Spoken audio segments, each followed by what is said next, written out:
Guys వీడియోలో కలిపిన ఒక చిన్న ఇన్ఫర్మేషన్ ఏంటంటే ఆఫ్టర్ రివ్యూ తర్వాత ఈ రెండు స్మార్ట్ ఫోన్లు కూడా నేను సేల్ చేస్తాను. మీరు ఎవరైనా కొనుక్కోవాలనుకుంటే నా దగ్గర నుంచి కింద కనిపిస్తున్న వాట్సాప్ నెంబర్కి మెసేజ్ చేయండి. మనం మాట్లాడుకొని ఫర్దర్గా డిసైడ్ అవుదాము.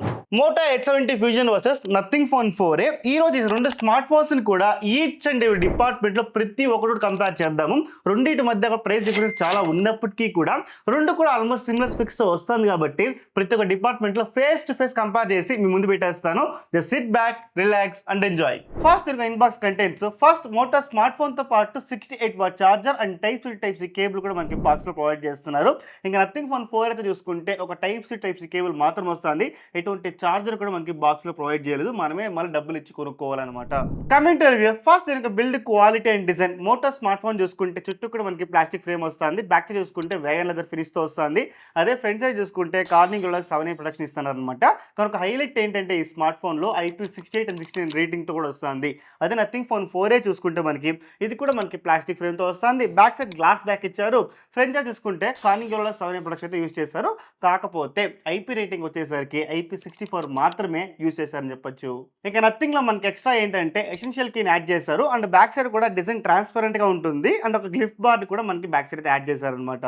బిల్డ్ క్వాలిటీ మాత్రం రెండు సిమిలర్ గానే ఉన్నా మోటోకి IP రేటింగ్ ఒక అడ్వాంటేజ్ అయితే అవుతుంది. ఇంకా డిజైన్ మాత్రం మీ ఇష్టమే. మీరు ఒక ఫంకీ డిజైన్, ట్రాన్స్పరెంట్ డిజైన్ మీరు కోరుకుంటారంటే నథింగ్ ఫోన్ 4 మీకు చాయిస్ అవుతుంది. మీరు ఒక యూత్ కైండ్ ఆఫ్ డిజైన్ అనుకోవచ్చు. అదే మీరు కంఫర్ట్, ఒక ఎలిగెంట్ అలాంటి లుక్ చూస్తే మాత్రం ఇక్కడ మోటో అయితే మీకు బెస్ట్ చాయిస్ అవుతుంది. కమింగ్ టు డిస్ప్లే డిపార్ట్మెంట్, రెండు స్మార్ట్ ఫోన్స్ కూడా మనకి 6.78 ఇంచెస్ తో 1.5 రెజల్యూషన్ తో AMOLED డిస్ప్లే ప్రొవైడ్ చేస్తున్నారు. డిఫరెన్స్ ఎక్కడ వస్తుందంటే మోటో స్మార్ట్ ఫోన్ వచ్చేసి మనకి క్వాడ్ కర్వ్ డిస్ప్లే యూస్ చేస్తారు with 144 Hz and 5200 speak brightness తో వస్తుంది. అదే నథింగ్ ఫోన్ 4 లో చూసుకుంటే ఫ్లాట్ స్క్రీన్ తో పాటు 120 Hz అండ్ 4500 స్పీక్ బ్రైట్నెస్ అయితే ఇస్తున్నారు. రెండు స్మార్ట్ ఫోన్స్ కూడా అవుట్డోర్ విజిబిలిటీ పరంగా ఎటువంటి ప్రాబ్లం లేదు. చాలా బ్రైట్ గా ఉంది. ఇంకా కలర్స్ కానీ, షార్ప్నెస్ కానీ, మూవీ వాచింగ్ ఎక్స్పీరియన్స్ కావచ్చు, రెండిట్లో కూడా ఆల్మోస్ట్ సిమిలర్ గా ఉంది. చాలా కలర్స్ చాలా పంచిగా, వైబ్రెంట్ గా ఉంది. బట్ మోటో మాత్రం ఇంకొంచెం ఎక్కువ వైబ్రెంట్ గా అయితే, కొంచెం పంచిగా అయితే ఉంటుందని చెప్పొచ్చు. కానీ నథింగ్ ఫోన్ 4 లో ఫ్లాట్ స్క్రీన్ ఇచ్చినా కూడా బెజల్స్ చాలా థిక్ గా ఉంది. అదే మోటో చూసుకుంటే క్వాడ్ కర్వ్ డిస్ప్లే ఇవ్వడం వల్ల బెజల్స్ థిక్ గా ఉన్నా, థిన్ గా ఉన్నా, అదే మనకి 4 సైడ్స్ చూసుకుంటే మాత్రం కొంచెం లిటిల్ బిట్ అయితే ఎక్కువ అనిపిస్తుంది అనమాట. సో నన్ను అడిగితే మీరు ఎక్కువ డిస్ప్లేని కింద పడేస్తుంటారు, ఫోన్ కింద పడేస్తుంటారు, నేను ప్రీమియం డిస్ప్లే ఆ కర్వ్ డిస్ప్లేని హ్యాండిల్ చేయలేదు అనుకుంటే ఇక్కడ మీకు నథింగ్ ఫోన్ బెస్ట్ అయితే అవుతుంది. కాకపోతే మీరు ఇక్కడ కాంప్రమైజ్ అవ్వాల్సింది ఈ థిక్ బెజల్స్ మీరు యాక్సెప్ట్ చేయాలి. లేదు నా కర్వ్ డిస్ప్లే ఓకే అనుకుంటే మాత్రం ఇక్కడ మీకు మోటో కూడా బెస్ట్ అవుతుంది. కమింగ్ టు స్పీకర్స్, రెండు స్మార్ట్ ఫోన్లకు కూడా స్టీరియో స్పీకర్ సపోర్ట్ చేస్తుంది. నాకైతే మాత్రం మోటో అక్కడ క్లియర్ విన్నర్ అనిపిస్తుంది. మోటోలో మనకి డాల్బీ అట్మాస్ సపోర్ట్ వస్తుంది. ఆ ఆడియో క్లారిటీ, సపరేషన్, ఎవ్రీథింగ్ కూడా చాలా బెటర్గా ఉంటుంది మోటో స్మార్ట్ ఫోన్లో. నథింగ్ ఫోన్ 4 కూడా ఆల్మోస్ట్ మ్యాచ్ చేయగలుగుతుంది. కానీ బట్ ఖచ్చితంగా ఇక్కడ క్లియర్గా మనం వింటే మాత్రం మోటో చాలా వరకు బెటర్ మీరు ఫీల్ అవుతారు. కమింగ్ టు పర్ఫార్మెన్స్, రెండు స్మార్ట్ ఫోన్లో కూడా మనకి Snapdragon 7H Gen 4 processor use చేస్తారు. స్పెక్ షీట్ చూసుకుంటే మోటోలో వచ్చేసి LPDDR5X ర్యామ్ వస్తుంది. అదే నథింగ్ ఫోన్ 4 లో చూసుకుంటే మాత్రం మనకి LPDDR4X ర్యామ్ వస్తుంది అనమాట. ఇంకా రెండు స్మార్ట్ ఫోన్లో కూడా మనకి UFS 3.1 స్టోరేజ్ టైప్ అయితే యూస్ చేస్తారు. దీన్ని మనం టెస్ట్ చేసినప్పుడు యాంటీమోన్ స్కోర్ వచ్చేసి రెండు కూడా 1.1 మిలియన్ పైన అయితే స్కోర్ చేసింది. ఇంకా టెంపరేచర్స్ కూడా ఆల్మోస్ట్ సిమిలర్గానే వచ్చిందనమాట. 38, 37 ఇలానే వచ్చింది మనం టెస్ట్ చేసేటప్పుడు. కానీ మనకి ఎక్కడ డిఫరెన్స్ తెలుస్తుందంటే ఎప్పుడైతే మీరు గేమ్ ఆడతారో రెండు స్మార్ట్ ఫోన్స్ కూడా మనకి BGMI వచ్చేసి స్మూత్ 120 FPS సపోర్ట్ చేస్తుంది. కాకపోతే నథింగ్ ఫోన్ 4 లో వచ్చేసి మీరు 1 అవర్ గేమ్ ఆడినా దీంతో కూడా మనకి చిన్న ల్యాగ్స్, ఫ్రేమ్ డ్రాప్స్ మీరు నోటీస్ చేస్తారు. కాకపోతే యావరేజ్గా మీకు 90 FPS ఈజీగా వచ్చేస్తుంది అనమాట. కొంచెం ప్లేయబుల్గానే ఉందని గేమ్ అని చెప్పచ్చు. అదే మోటోలో చూసుకుంటే ఆ 1 అవర్ గేమ్ ప్లేలో కూడా నథింగ్ కంటే కూడా మీకు ఎక్కువ ఫ్రేమ్ డ్రాప్స్ కానీ, ల్యాగ్స్ కానీ ఈజీగా మీరు అబ్జర్వ్ చేస్తారు. సో అంత ప్లేయబుల్గా అయితే మాత్రం ఖచ్చితంగా లేదు. ఒక 65కి 75 కూడా సమ్ టైమ్స్ FPS చాలా వరకు లోగా డ్రాప్ అవుతుంది. కాబట్టి అంత గొప్ప ఆప్టిమైజేషన్ అయితే మాత్రం గేమింగ్లో లేదని చెప్పచ్చు. ఇంకా normal day to day apps కూడా సరే నథింగ్ ఫోన్ 4 లో చాలా స్మూత్గా ఓపెన్ అవుతుంది. యాప్ స్విచ్చింగ్ కావచ్చు, ర్యామ్ మేనేజ్మెంట్ కావచ్చు, ఇవన్నీ కూడా చాలా బెటర్గా ఉంది. వే హెడ్ ఉంది అనమాట. It's maybe because of optimization కూడా చెప్పొచ్చు. అదే మోటోలో చూసుకుంటే little bit lags, UI stutters అయితే మాత్రం మనం క్లియర్గా అబ్జర్వ్ చేస్తాం అనమాట.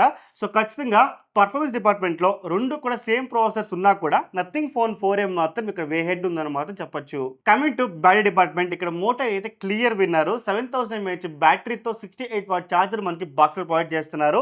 అదే నథింగ్ ఫోన్ 4 లో చూసుకుంటే 5400 mAh బ్యాటరీతో 50 వాట్ ఛార్జింగ్ సపోర్ట్ తో బాక్స్ లో ఎటువంటి చార్జర్ కూడా మనం ప్రొవైడ్ చేయరనమాట. రెండు స్మార్ట్ ఫోన్స్ కూడా 0 to 100% ఆల్మోస్ట్ 1 అవర్ లో ఫుల్ ఛార్జ్ చేసేయచ్చు. కానీ ఎక్కడ డిఫరెన్స్ వస్తుందంటే స్క్రీన్ ఆన్ టైంలో మోటో స్మార్ట్ ఫోన్ చూసుకుంటే మీరు మీడియా కన్జంప్షన్ కావచ్చు, గేమింగ్ ఆడినా సరే, కొంచెం హెవీగా పుష్ చేసినా కూడా సరే ఈజీగా 2 డేస్ అయితే లాస్ట్ అవుతుంది. ఒక 9 to 10 అవర్స్ అయితే మాత్రం మీకు ఎస్ఓటీ అయితే క్లియర్గా వస్తుంది చెప్పొచ్చు.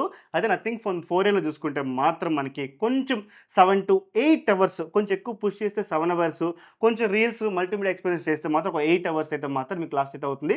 సో ఖచ్చితంగా క్లియర్ విన్నర్ మాత్రం మోటో అని చెప్పొచ్చు. Coming to camera department, 2 camera specs కూడా మీకు డిస్ప్లే చేస్తాను, ఒకసారి చెక్ చేసుకోండి. మెయిన్ కెమెరాస్ ఫోటోస్ చూస్తే మోటోలో కలర్స్ చాలా బాగా అనిపించింది, కానీ నథింగ్ లో షార్ప్నెస్ కొంచెం బెటర్ గా ఉంది. రెండిట్లో డైనమిక్ రేంజ్ బాగున్నా మోటోలో కొంచెం ఇన్కన్సిస్టెన్సీగా అనిపించింది. కొన్నిసార్లు బ్యాక్గ్రౌండ్ ని ఓవర్ ఎక్స్పోజ్ చేస్తుంది.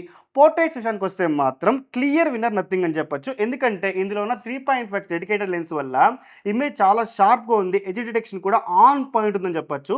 మోటోలో మెయిన్ సెన్సార్ నుంచి 2x క్రాప్ చేయడం వల్ల ఇమేజ్ షార్ప్ గా లేవు, ఎడ్జ్ డిటెక్షన్ కూడా చాలా వరకు సాఫ్ట్ గా ఉంది. ఇంకా అల్ట్రా వైడ్ యాంగిల్ ఫోటోస్ అంటారా, రెండిట్లో కూడా డల్లే, అసలు మాట్లాడుకొని టైం వేస్ట్ చేయడం నాకైతే ఇష్టం లేదు. కానీ ఫ్రంట్ కెమెరా సెల్ఫీస్ నాకు మాత్రం నథింగ్ లో చాలా బాగా నచ్చింది. డీటెయిలింగ్ కానీ, కలర్స్ కానీ, డైనమిక్ రేంజ్ కానీ అన్ని కూడా మోటోతో కంపేర్ చేస్తే చాలా వరకు బెటర్ గా ఉంది. Coming to viewers, back side main camera రెండిట్లో కూడా 4K 30p సపోర్ట్ చేస్తుంది. అవుట్పుట్ చాలా బాగుంది, కానీ మోటోలో కలర్స్ బెటర్ గా ఉన్నా నథింగ్ లో కొంచెం వార్మర్ టోన్స్ వస్తున్నాయి. ఇంకా ultra wide angle video quality మాత్రం రెండు వేస్టే, కానీ మోటో కొంచెం డార్క్ గా వస్తుంది కాబట్టి నథింగ్ లో కొంచెం స్లైట్లీ బెటర్ అనుకోవచ్చు. ఇంకా నథింగ్ లో ఇంకొక అడ్వాంటేజ్ ఏంటంటే 3.5x లెన్స్ ఇవ్వడం వల్ల ఆ 4K 30fps లో మనం జూమ్ చేసి మరి వీడియోలు రికార్డ్ చేసుకోవచ్చు అనమాట. దాని క్వాలిటీ కొంచెం యావరేజ్ గా ఉన్నా చిన్న కొంచెం ఫోకసింగ్ ఇష్యూస్ అయితే మాత్రం ఉందని చెప్పుకోవచ్చు. కానీ ఫ్రంట్ కెమెరా వీడియోలో మాత్రం Moto clear winner. 4K 30fps తో షార్ప్నెస్, స్టెబిలైజేషన్ చాలా బాగుంది. నథింగ్ లో 1080p 60fps మాత్రమే ఇచ్చారు. ఇది ఇంటెన్షనల్లీ డౌన్గ్రేడ్ చేసినట్టుంది.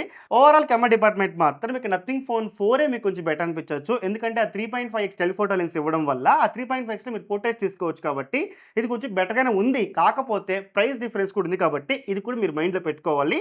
సో మీరు ఫోటోస్ ఎక్కువ తీస్తారంటే అక్కడ మీకు నథింగ్ ఫోన్ 4 మీకు కొంచెం బెటర్ చేసేది అవుతుంది. లేదు మీరు మెయిన్ కెమెరా సెల్ఫీస్ మాత్రమే తీసుకుంటా ఉంటామంటే రెండిట్లో ఏది తీసుకున్నా కూడా మీకు పెద్దగా మ్యాటర్ అవ్వదు. కమింగ్ టు ఓఎస్ డిపార్ట్మెంట్, ఇక్కడ నథింగ్ ఓఎస్ క్లియర్ విన్నర్ అని చెప్పొచ్చు. ఎందుకంటే నథింగ్ ఓఎస్ 4.1లో ఆ యాప్ ఓపెనింగ్ స్పీడ్స్ కావచ్చు, ర్యామ్ మేనేజ్మెంట్ కావచ్చు, ఆ బ్లోట్వేర్ ఫ్రీ యూఐ కావచ్చు, ఎవ్రీథింగ్ ఫ్లూయిడ్ ఎక్స్పీరియన్స్ ఉంటుంది, చాలా స్మూత్గా ఉంటుంది. అదే మోటోలో చూసుకుంటే మనకి బ్లోట్వేర్ లాంచర్లోని బ్లోట్వేర్ యాడ్ చేస్తుంటారు. అది కాకుండా మనకి హోమ్ స్క్రీన్లో ఇండస్ యాప్ స్టోర్ అని చెప్పేసి ఇండస్ యాప్ స్టోర్ ఒక విడ్జెట్ ఇన్స్టాల్ చేసి పెట్టింటారు. ఇలా చాలా వరకు యూఐలో ల్యాక్స్ ఎక్కువ ఉంది. ఇంకా కెమెరా యాప్ ఓపెన్ చేస్తే చాలా వరకు ల్యాక్స్ ఎక్కువ ఉంటుంది అనమాట. ఇలా చాలా ఇష్యూస్ కూడా మనకి మోటో స్మార్ట్ ఫోన్లో ఉంది కాబట్టి ఇక్కడ నథింగ్ ఓఎస్ చాలా బెటర్గా ఉంటుంది. అండ్ ఈ రెండు స్మార్ట్ ఫోన్స్ వాళ్ళు కూడా నెక్స్ట్ 3 years అయితే మాత్రం మనకి ఓఎస్ అప్డేట్స్ అయితే ప్రామిస్ చేశారు. సో ఖచ్చితంగా ఇక్కడ నథింగ్ ఓఎస్ మాత్రం క్లియర్ విన్నర్ అని చెప్పొచ్చు వెన్ కంపేరింగ్ టు మోటో. ఇంకా ఫైనల్గా కంక్లూజన్, దీనికి ప్రైసింగ్ చూసుకుంటే మోటో 870 ఫ్యూజన్ వచ్చేసి without card offers base variant 8/128 వచ్చేసి 27,000 కానీ ఫ్లిప్కార్ట్లో మనకు అవైలబుల్ ఉంది. విత్ కార్డ్ ఆఫర్స్ యూస్ చేసుకుంటే 25,000 అయితే మనకు వస్తుంది అనమాట. అదే నథింగ్ ఫోన్ 4 చూసుకుంటే మనకి 32,000 ఫ్లిప్కార్ట్లో అవైలబుల్ ఉంది. విత్ కార్డ్ ఆఫర్స్ యూస్ చేసుకుంటే 28,000 అయితే వస్తుంది. మీరు కనుక ఫస్ట్ సేల్ పార్టిసిపేట్ చేసుకుంటే మాత్రం ఇంకొక 1,000 రూపాయలు ఎక్స్ట్రా డిస్కౌంట్ రావచ్చు. సో 28-25గా మనం డిసైడ్ చేసుకుందాం అనమాట. సో ఈ ప్రైస్ బ్రాకెట్లో ఈ రెండిట్లో ఏది కొనుక్కోవాలనుకుంటే మాత్రం నన్ను అడిగితే మీకు మనీ మ్యాటర్ కాదు, నాకు ప్రాబ్లమే కాదు మనీ, కానీ నాకు బెస్ట్ స్మార్ట్ ఫోన్ కావాలనుకుంటే ప్రాక్టికల్గా చెప్తున్నా నథింగ్ ఫోన్ 4 ఇక్కడ బెస్ట్ ఆప్షన్. లేదు నాకు వాల్యూ ఫర్ మనీ ఫోన్ ఉండాలి, నేను మల్టీమీడియా ఎక్స్పీరియన్స్ ఎక్కువ యూస్ చేస్తాను, నాకు బ్యాటరీ అనేది ఎక్కువ రావాలనుకున్నప్పుడు యూఐ ల్యాక్స్కి మీరు కాంప్రమైజ్ అవుతారంటే మాత్రం ఖచ్చితంగా ఇక్కడ Moto smart phone Moto 870 fusion మీరు తీసుకోవచ్చు అనమాట. బట్ కాకపోతే మీరు కొన్ని పాయింట్స్ గుర్తుపెట్టుకోవాల్సింది, బ్లోట్వేర్కి కొన్ని యాడ్స్ కావచ్చు, మీరు ఫోన్ కొన్న 3 months తర్వాత కూడా మీ ఫోన్లో బ్లోట్వేర్ వచ్చే ఛాన్స్ ఉందన్నమాట. అలాంటి వాటికి కూడా మీరు ప్రిపేర్డ్గా ఉండాలి మోటో 870 ఫ్యూజన్ తీసుకుంటే. అండ్ మీరు లైట్ యూజరు, మీరు ఎక్కువ మల్టీ టాస్కింగ్ చేయను, గేమ్స్ ఆడాలనుకుంటే మాత్రమే ఈ స్మార్ట్ ఫోన్ చూస్ చేసుకోండి. లేదు కొంచెం హెవీగా పుష్ చేస్తానన్నా కూడా నేను మోటో 870 ఫ్యూజన్ అయితే సజెస్ట్ చేయను. సో రెండు స్మార్ట్ ఫోన్స్ కూడా పెద్ద పర్ఫార్మెన్స్ ఓరియంటెడ్ అయితే కాదు, రెండు కూడా గేమింగ్ పనికి రాదు. కాకపోతే మన డే టు డే యూసేజ్కైనా కూడా ఇది చాలా బెటర్గా ఉంటుంది. మన రియల్ లైఫ్ ఎక్స్పీరియన్స్లో నథింగ్ ఫోన్ 4 చాలా బెటర్గా ఉంటుంది అనమాట. సో ఫైనల్గా మీకు మనీతో పని లేదు, నాకు ఏ ప్రాబ్లం లేదు, నేను బెస్ట్ స్మార్ట్ ఫోన్ కొనుక్కోవాలనుకుంటే నథింగ్ ఫోన్ 4, లేదు నాకు ప్రాక్టికల్గా కావాలి, నాకు ఎక్కువ వాల్యూ ఫర్ మనీ కావాలనుకుంటే మోటో 870 ఫ్యూజన్. సో ఇది guys Moto 870 fusion versus nothing phone 4 యొక్క ఫుల్ రివ్యూ. ఇంకేం డౌట్స్ ఖచ్చితంగా మేము చేయండి, ప్రతి ఒక్క కమెంట్ కూడా రిప్లై చేస్తాను. దేవ్ సేవన్ సైనింగ్ ఆఫ్, జై హింద్.